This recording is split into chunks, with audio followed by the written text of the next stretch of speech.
Yesu ashimwe cyane bavandimwe inshuti zanjye, nongeye kubasuhuza mu izina ry'umwami wacu Yesu Kristo. Uyu ni umunsi tariki ya mbere y'ukwezi kwa mbere umwaka w'ibihumbi 2026. Dutangiye umunsi wa mbere mu minsi 365.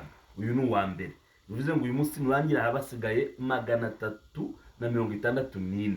Turashimira Imana rero ko yatugejeje uyu munsi turiho. Ndashaka tuganire iri jambo igitondo cy'uyu munsi riboneka mu butumwa bwiza bwanditswe na Yohana igice kimwe murongo wa 29. Havuga ngo bukeye bwaho abona Yesu aza aho ari, aravuga ati nguyu umwana w'intama w'Imana ukuraho ibyaha by'abari mu isi. Haleluya. Ahangaha Yohana niwe wise Yesu umwana w'intama w'Imana. Ahangaha aramugaragariza mu ishusho y'Imano abantu twahawe yo gutsinda umubi n'ikibi. Imbaraga za Satani ubundi zihagarara mu kibi. Iyo dusomye Bible dusanga Imana ire mu muntu yamuremanye ubwiza bwayo, imuremana umugisha wayo, imuremana icyubahiro cyayo ngo asa nayo. Ariko umwanzi amaze gukoresha umuntu icyaha, umuntu yagaragaye ngo yambaye ubusa. Bivuze ngo yatakaje bwa bwiza, yatakaje cya cyubahiro, yatakaje bwa bumana, ngo asigara agaragara ko yambaye ubusa. Ni nko kuvuga ngo umuntu ari yambaye umwambaro aberewe ariko arangiza agakurwaho umwambaro. Rero Kristo gucya agaragara nk'umwana w'intama, yagaragaye nk'impano twahawe kugira ngo tubashe kongera kwambikwa bwa bwiza na cya cyubahiro bw'ubumana na wa mugisha ubumana. Umwana w'intama w'Imana turamuzi ibyo yakoze muri Bible. Intama niyo yacunguye Isaka. Igihe Aburahamu aramugejeje ku gicaniro ku musozi wa Moriya, biravuga ngo yari amaze kumushyira ku gicaniro, ngo amaze kurambura ukuboko kuri n'inkota ngo agiye kuyimutera, ngo ijwi rivugira mu ijuru yavuga ngo Aburahamu udakoze inkota kuri uwo mwana w'umuhungu, reba mu gihuru. Ngo Aburahamu yibuye amaso ngo abona impfizi y'intama ifashwe mu gihuru, ngo aranje ngo arayitamba mu cyimbo cya Isaka. Isaka atsinda urupfu, atsindishirizwa urupfu n'impfizi y'intama. Muribuka igihe cyo muri Egiputa, igihe Abisirayeli cya Pasika bari bagiye cyo gucungurwa mu maboko y'uburetwa bw'Abanyegiputa, baramaze imyaka 430. ngo Uwiteka abwiye Mose ngo nibatamba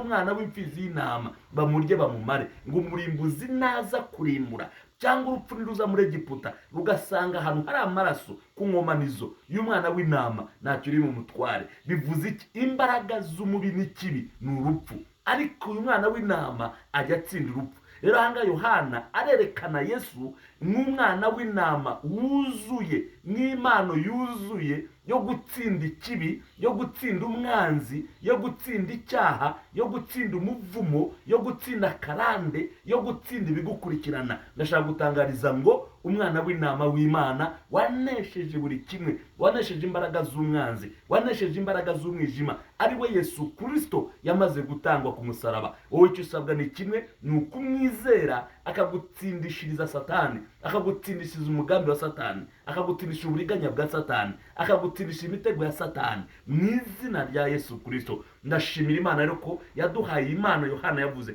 ngo n'umwana w'intama w'Imana ukuraho ibyaha by'abari mu isi. Nta wundi ufite ubushobozi. Bible ivuga ngo kera ibitambo abatambye batambaga byatwikiraga ibyaha by'abantu, ntabwo byabikuragaho. Iyo umuntu ashoboraga gusubira hanze agakora icyaha, yarongeraga agasana cya cyaha yakoze. Ariko Kristo nagatwikira ibyaha byacu, ahubwo n'umwana w'intama ubikuraho.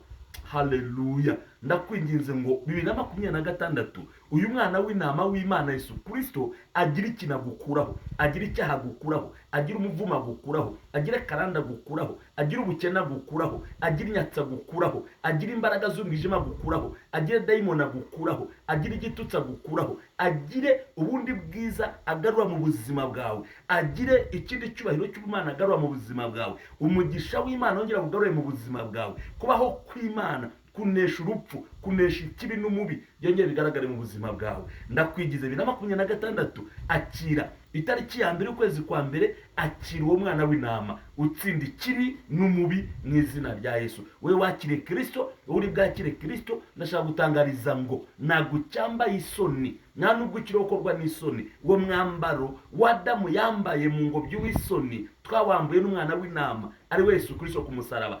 Adamu yambariye isoni mu ngobyi ya Edeni, ariko twebwe twambariye icyubahiro cy'Imana ku musaraba Golgota. Ndashaka gutangariza rero ko izo soni zose twavukiyemo, izo soni zose twambaye, ubwo bubi bwose twambaye, uyu munsi ndashaka kubwira ngo umwana w'intama yarabonetse. Umwana w'intama ariho, amaze imyaka 2026 atanzwe ku musaraba Golgota, kugira ngo abasohotse mu ngobyi ya Edeni bakozwe n'isoni bambarire icyubahiro, bambarire ubwiza, bambarire ubutsinzi ku musaraba Golgota. Akira amaraso ya Yesu mu izina rya Yesu. Mwami ndagushimye kuri mwiza kandi uri Imana ikomeye. Icyubahiro ni cyawe kubw'abantu bawe. Ndaseze ngo bakumugisha kandi utugirire neza. Nzi neza ko igihe Adamu yatakazaga indangagaciro, yatakaza kukumvira, yaryaga ku giti amubujije, yumviraga yanzoka, nzi neza ko yahise acumura ndetse agaragara nk'uwambaye ubusa, bwa bwubaha cya cyubahiro n'ubwiza no kudapfa arabitakaza. Ariko data Kristo we yaje ari Adamu wa nyuma, aje kongera kutwambika. Ijambo rirambwira ngo nkuko Mose yamanitse inzoka mu butayu, ngo wariwe n'ubushabwa bw'inzoka wese, ngo yabumbura amaso kureba Mose, inzoka ya Mose yamanitse, ngo ubushabwa bukamushiramo. Ngo nuko Kristo wamanitswe kugira ngo niturumbura amaso tukareba ku musaraba, ubushabwa bw'icyaha, ubw'umuvumo, ubwa karande, ubw'ikibi buduhanagurikemo mu izina rya Yesu. Reka mwami uyu mwaka twubura amaso, duhanga amaso umusaraba wawe. Hari ibizakoreka ku buzima bwacu mu izina rya Yesu rikomeye kandi isumba amazina yose. Amen. Shalom shalom. Imana ibahe umugisha. Itariki ya mbere y'ukwezi kwa mbere umwaka wa 2026, Imana ikugirire neza huri, Imana ikwagure kandi kwiteho. Ndakwinyize rero ukomeze ubane natwe dukurikirana ijambo ry'Imana mu izina rya Yesu Kristo. Kuri social media zacu, kuri YouTube twitwa Bishop John K. Ushobora gukomeza ugakora subscribe, twumva ijambo ry'Imana ryo kwizera. Uyu mwaka ndashaka tuganire ku bintu bita kwizera mu izina rya Yesu. Hari uwo twizeye ukuraho icyaha, hari uwo twizeye ukuraho umuvumo, hari uwo twizeye gukora icyo cyakunaniriyeho, cyagutwikiriye, cyakwangiyeho. Ndashaka ngo hari umwana w'intama w'Imana ugikuraho. Uyu mwaka rero tugiye kuvuguta umuti, tugiye gushaka igisubizo cy'icyo ngicyo ubona cyanze kwemera mu izina rya Yesu. Ribo sata ya baba, ndakwingize ngo dukomeze guhagarara no kubana. Imana izakugira neza uyu mwaka, Imana izakubohora, Imana izakwitaho mu izina rya Yesu.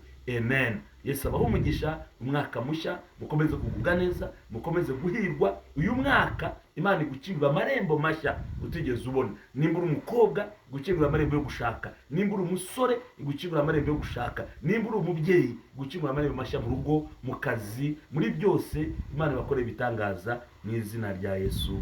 Amen. Ndabakunda. Yesu abaho umugisha.